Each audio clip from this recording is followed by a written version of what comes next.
E o Bitcoin caiu. Ele perdeu os 80 mil, ele perdeu os 74 mil, e isso por si só já chama muita atenção. Só que o ponto principal não é o preço, o ponto é o momento em que o sistema se encontra. Então quando o Bitcoin ele cai sozinho é uma coisa, mas quando ele cai junto com os metais, enquanto as ações seguem em topo histórico, é outra completamente diferente, tá? Isso acaba não sendo um movimento isolado, soa mais como um rearranjo. E é exatamente nesses momentos que o mercado ele mais erra na leitura, porque tenta explicar tudo olhando o gráfico, quando na verdade o gráfico ele precifica antes do movimento e a notícia ela explica depois. E hoje a história ela está fora do gráfico. Essa semana nós tivemos um evento que o mercado ainda está subestimando, tá? O Trump ele deixou claro quem será o próximo presidente do Federal Reserve. E isso muda o jogo, só que agora e não no futuro. Porque o Jerome Powell ele já sabe que vai sair. É como se ele estivesse cumprindo uma espécie de aviso prévio. E quando alguém já está de saída, ele não vai mudar as regras do jogo. Ele não vai assumir um risco novo. Ou seja, ele não pretende fazer concessões políticas. Então você liberar a liquidez agora seria assumir a responsabilidade por algo que ele não vai estar aqui para controlar depois. É basicamente dessa maneira que ele está olhando todo esse movimento de substituição. Então o recado ele acaba ficando bem simples e direto, né?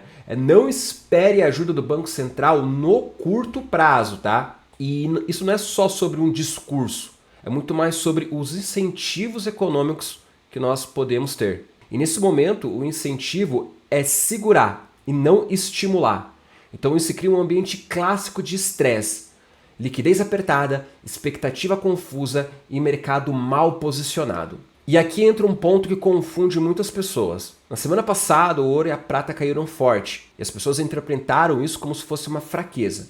Só que a gente tem que separar as coisas aqui, tá? Sim, de fato isso é uma fraqueza, só que ela é uma fraqueza específica. Esse é o tipo de fraqueza que aparece no começo de um estresse sistêmico, tá? E não no final. Então, historicamente, o que acontece em crises é o seguinte: primeiro o mercado ele começa a desconfiar do sistema. Aí nesse momento o capital ele busca por proteção.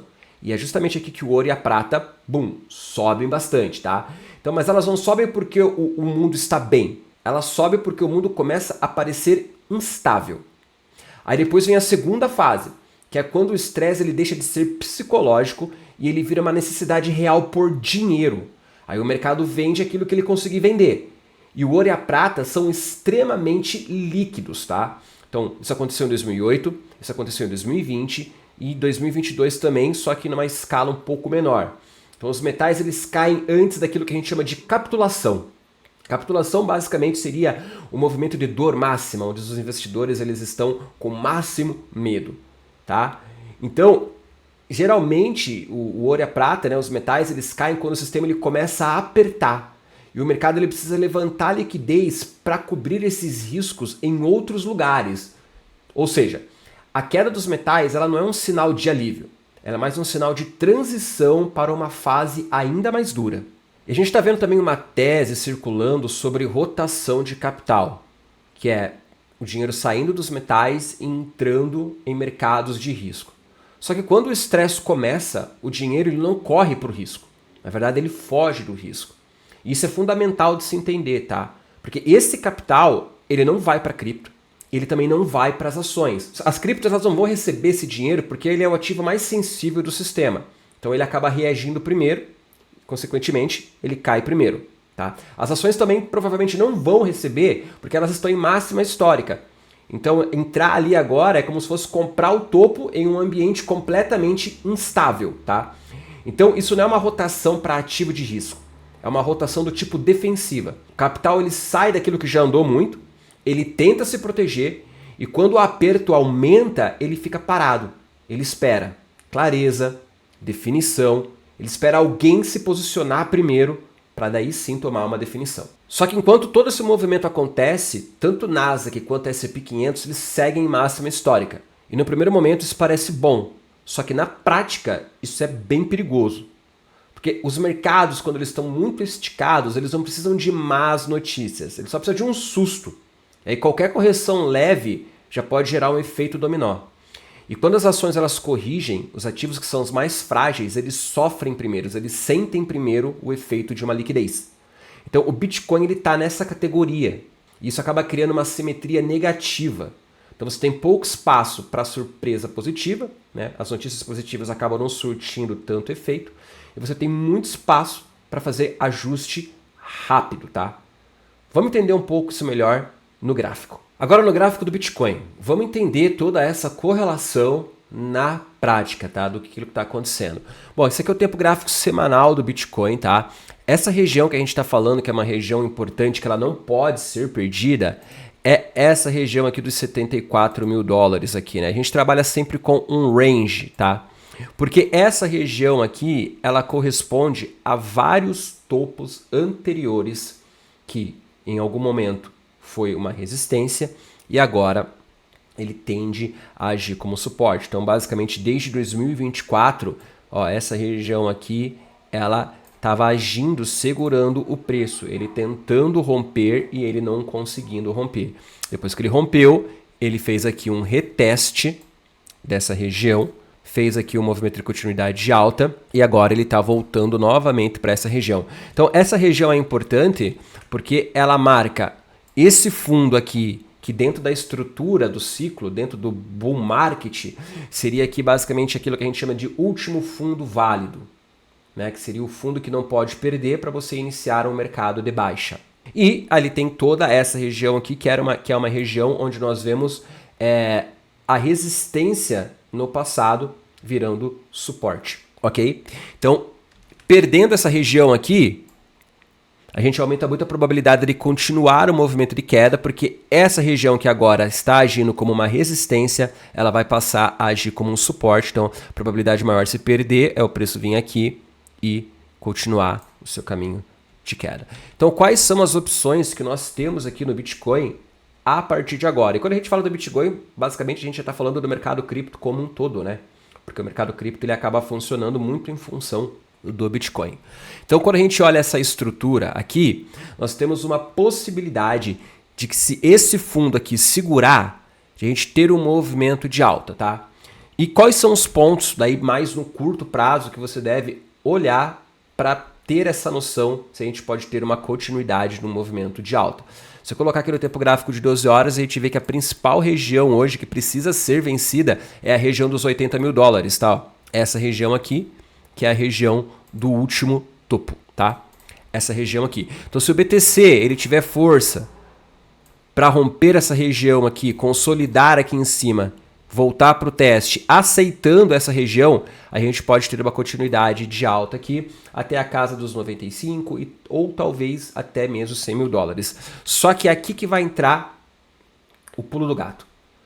Conecta tudo isso com toda a parte que a gente falou aqui conceitual. Falta de liquidez, a troca do presidente do Fed ela só acontece no mês de maio, então a gente provavelmente não vai ter liquidez até o mês de maio. Conecta tudo isso com a análise gráfica. Se a gente colocar aqui no tempo gráfico mensal, a gente vê que esse possível movimento de alta, ele pode ser simplesmente só uma onda corretiva que vai estar corrigindo todo esse movimento de baixa. Note, nós já estamos aqui há 5 meses sem nenhum respiro. Então, se ele for corrigir todo esse movimento de alta aqui, ó, a gente poderia vir aqui até a região dos 95, talvez 100 mil dólares, a gente não sabe ainda, a gente tem que avaliar a força do movimento. Só que esse movimento aqui, ele tem cara de quem quer fazer uma estrutura de reversão de tendência, que seria aqui um ombro, cabeça a ombro, ó.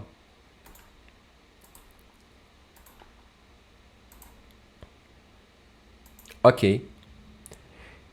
Então, como nós estamos aqui há 5 meses seguidos sem ter um alívio desse movimento de baixa, existe uma probabilidade boa do preço segurar nessa região, ou talvez até um pouco abaixo. Só que, sem uma mudança no estilo econômico, no estímulo econômico, é muito pouco provável que a gente consiga ver uma continuidade desse movimento aqui em questões de renovação de ATH. Então, a gente trabalha com a possibilidade de, se o preço romper os 80 mil dólares, uma continuidade até 95, até 100, quem sabe, vai depender da força do movimento, para a possível formação desse ombro direito aqui. E esse ombro direito, hoje, ele é a maior probabilidade, no caso do movimento de alta, e não o rompimento da TH, por conta de toda essa estrutura macroeconômica e geopolítica que a gente está vendo acontecer, que foi a primeira fase ali do nosso vídeo, tá? Aí eu volto aqui para o tempo gráfico semanal. Se o Bitcoin não conseguir segurar nessa região, não conseguir romper os 80 mil dólares aqui, que é para mim hoje a região principal aqui que ele tem que recuperar, a gente trabalha com a possibilidade da continuidade da queda, vindo retestar essa zona aqui como resistência.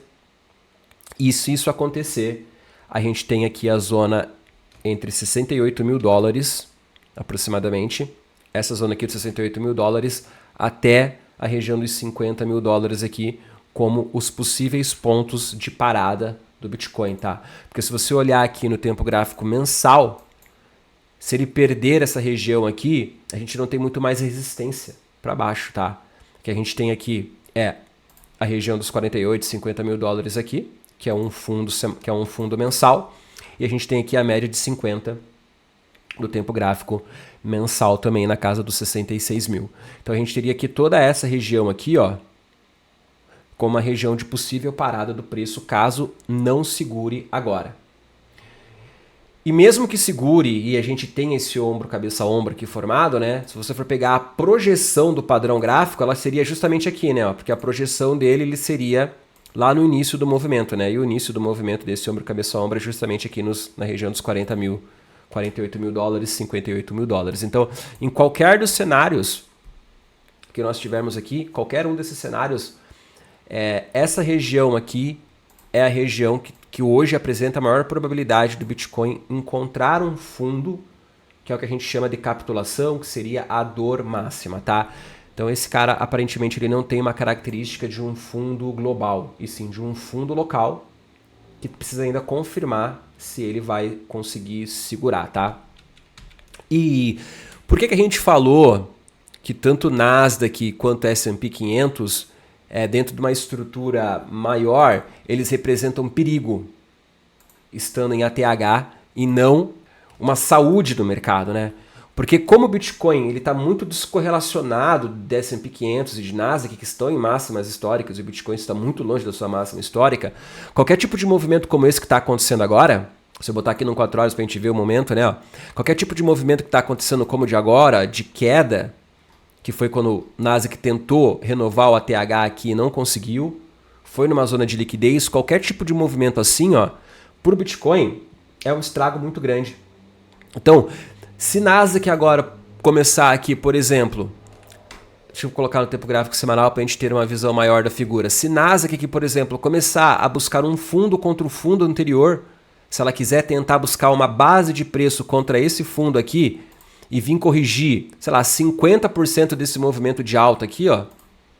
Se ela vir corrigir 50% desse movimento de alta, você pegar uma Fibonacci e traçar aqui, ó, e Nasdaq chegar, já está em 50%, né? Mas se ela vir corrigir 75%, essa região aqui, ó, dos 50% e 75%, isso aqui no Bitcoin já faz um estrago muito grande. Então, o fato de Nasdaq e S&P 500 estar em máxima histórica não é bom para o Bitcoin, porque o Bitcoin sente a liquidez muito mais fácil. Uma correção aqui que seria uma estrutura de tendência sendo construída em Nasdaq ou no S&P, no Bitcoin tende a oferecer uma volatilidade extrema, tá? Então, Nasdaq e S&P 500 em máxima histórica, nesse momento, não é bom para o Bitcoin porque eles estão descorrelacionados. E o risco de um ativo que está em topo, a maior probabilidade é ele corrigir e não ele romper. Ele pode romper depois, mas a maior probabilidade primeiro ele corrigir, como aconteceu aqui, né? Nasdaq foi testar na semana passada o ATH, testou e corrigiu. Simples assim. Porque a maior probabilidade de um ativo em topo é corrigir. Então, se ele continua essa correção, o Bitcoin tende a sofrer mais. E aí você pega, ouro e máxima corrigiram na semana passada, né? Esse dinheiro vai entrar no mercado cripto? Provavelmente não. Provavelmente não. Por quê? Por causa do risco. Vai entrar aqui em Nasdaq e S&P 500? Provavelmente não. Por quê? Porque esses ativos estão em topo histórico e a simetria em topo histórico ela é muito pequena. O risco-retorno é muito pequeno. Então, conseguem entender como toda essa correlação ela acaba não sendo benéfica para o BTC? Então, agora a gente consegue conectar tudo. A liquidez ainda não voltou. Os metais eles já começaram a ser vendidos e as ações seguem em topo. E o Bitcoin está lutando para não perder um fundo importante. Então, definitivamente, isso não tem característica de ser uma capitulação, que é a dor máxima, e sim de ser a primeira fase de um estresse maior, que é a fase onde o sistema ele ainda acredita que ele consegue se ajustar ao que está acontecendo, mas ele já começa a sacrificar até os ativos de proteção para poder levantar a liquidez. Então, de maneira geral, o desconforto ele já começou, só que aquele pânico total ainda não parece que começou. E é exatamente aqui que o mercado ele costuma errar a leitura. Fica ligado nos próximos movimentos, tem muita coisa interessante para chegar aqui.